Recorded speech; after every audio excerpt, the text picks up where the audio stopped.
Hi everyone, I'm Sarah Devaney. I'm from the Department of Law in Humanities, and I'm here to talk to you today about how patient and public engagement that we've been carrying out is helping us to understand what good governance of health data research looks like. So we've heard a little bit already about the promise of digital in health. It's got huge potential. All of those stories about people, about us, if brought together in a careful way, can transform research about health, it can improve treatments, and it can support the NHS. But all of this depends on public trust in the use of that data. And in the past, that trust has been damaged. And we've had a few examples of that, but one that I'll highlight today is NHS Digital's GP Data for Planning and Research programme, very catchy, which they announced in 2021. Publicity about this proposed harvesting of our primary care data led to an outcry, and with the support of interest groups and some GPs, in 1 month, over 1 million people opted out of sharing their health data for research and planning. And you'll see from the graph there that since that time, they haven't opted back in. The opt-out number is slightly creeping up, but people aren't opting in. And so now we have a situation where over 3 million people have opted out of sharing their health data for research, which means that our data set is incomplete and not representative. So my work, and I'm highlighting a couple of projects here with fantastic colleagues at the University of Manchester and at the Christie Hospital, has focused on trying to answer two questions. One is, why, even in the face of in-principle support for health data research, do people opt out of sharing their data? We know that in general, people want our data to be used to improve services and treatments. And what needs to be in place to inspire more confidence, to inspire people to feel comfortable to share their health data? And what we've heard is trust in the system is key. The first thing that people want to have trust in is those structures that keep our data safe. So all of those frameworks around data protection and confidentiality. And I'm not going to say any more about data protection, you'll be relieved to hear. The second thing is really interesting, that people are telling us that they need a respect for what they call my data.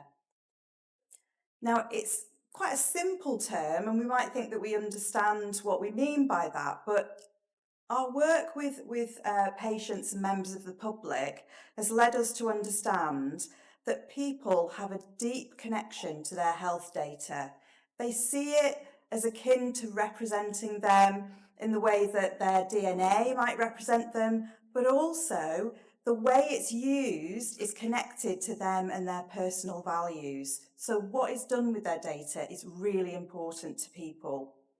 So to inspire confidence and trust in health data governance, we need to reflect those values in our frameworks. So some of the other common themes about how we might do that have been shared with us. Some people are concerned about their data being shared only on an anonymous basis. Other people don't mind. They say, connect it, link it, that's fine. But what they do say is that what's really key is to know and understand and feel a connection with what that data has been used for.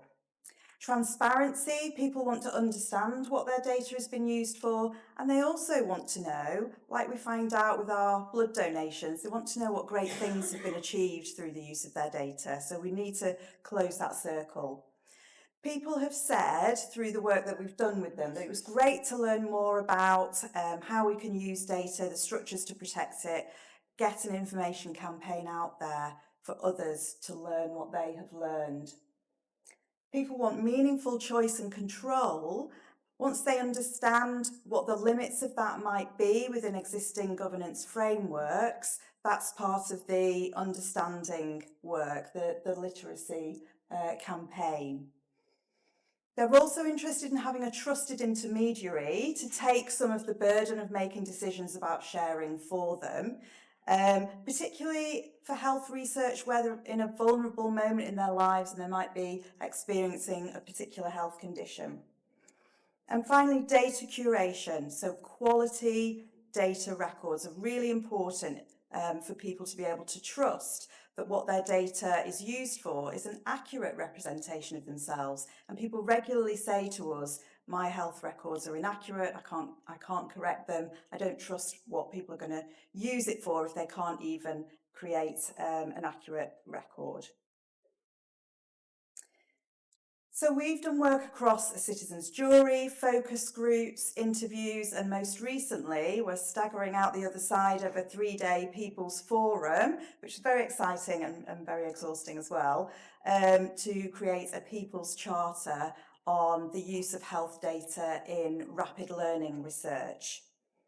And this has led us to conclude that important steps need to be taken so that people will have the confidence that my data is being used in line with my values. And you'll see some of the values that people have told us are important in the governance of the use of their healthcare data.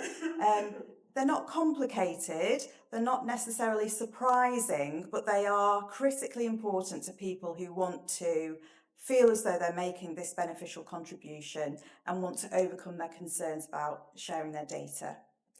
We've looked at participatory data governance frameworks such as data trust so that people feel that they have some buy-in into the oversight of how their data is shared. And as I say, we're co-producing this charter of values and principles on health data sharing for rapid learning research using data sets through the secure data environment and so on. So what's needed, in our view, is a commitment by regulators and by researchers to honour the values that people have told us are important when we're using that data. And in that way, if we have that trust and people have control over their data and understanding about it, we can really make sure that we achieve the potential of that valuable community resource, which is the healthcare data set. Thank you.